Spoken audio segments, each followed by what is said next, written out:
Get in, get it, get out. A 5-minute speaking slot is a productivity nerd's wildest fantasy and a professional speaker's worst nightmare. When I was younger, my granny introduced me to the power of 3, a principle that states that things grouped in 3s are inherently funnier, more effective, and more sustainable than any other number of things.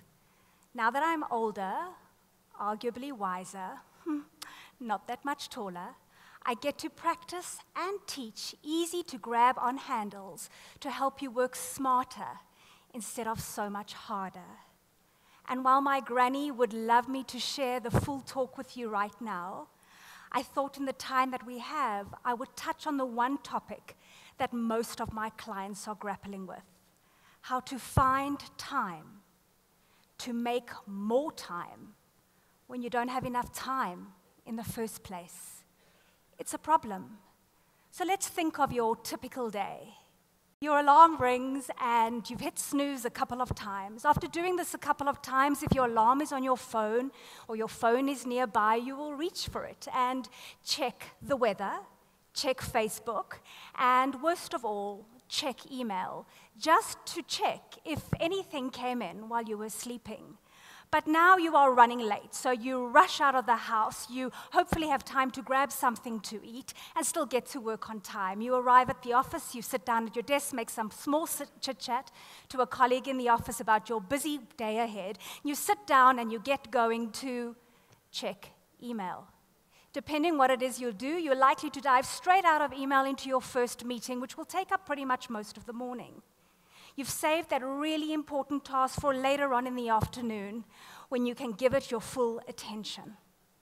You sit down at your desk, you log into your computer, and you get going. But in come the interruptions. The telephone rings, a colleague asks if you're going to the game on the weekend, an email arrives with a ting just to remind you that you've won the lottery, etc., etc., etc. Now it's the end of your day, and you haven't yet got to that really important task. But that's not a problem, because you'll take work home with you to do a little later.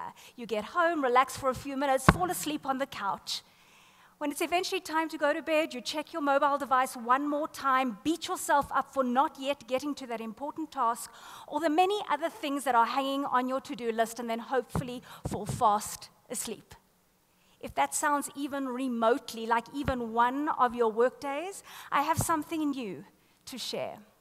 Think of your time as a series of dots and dashes. The dots are the quick, fast, and easy things like checking email and making phone calls. Typically, these take up the bulk of your day. The dashes are the focused, strategic tasks like planning for meetings and strategy. Typically, these have a longer delivery deadline, but it's where your business' greatest value lies. Typically, we leave the dashes for later on in the afternoon because we feel that we'll be less disturbed. And typically, we do the dots early on in the morning because we like crossing things off our list. The busy business of busyness is a self-sabotage strategy. But what if you tried something different? What if, instead of checking email first thing in the morning, you reserved the first 20 to 60 minutes of your workday to focus on your high-value dashes? We call it a power hour. Studies show that our energy levels are higher in the morning, so we're able to get a greater result in less time and are more creative in doing so. While taking massive action is usually the goal, my granny taught me to be an advocate of effortlessness. My talks will help your team to stop doing what it is that they've always done out of habit. Instead, I teach what, why, and how to take small steps to make a massive impact on your bottom line. I am Tracey Foulkes. My talk is the power of 3. I got in, you got it. It's time for me to get out.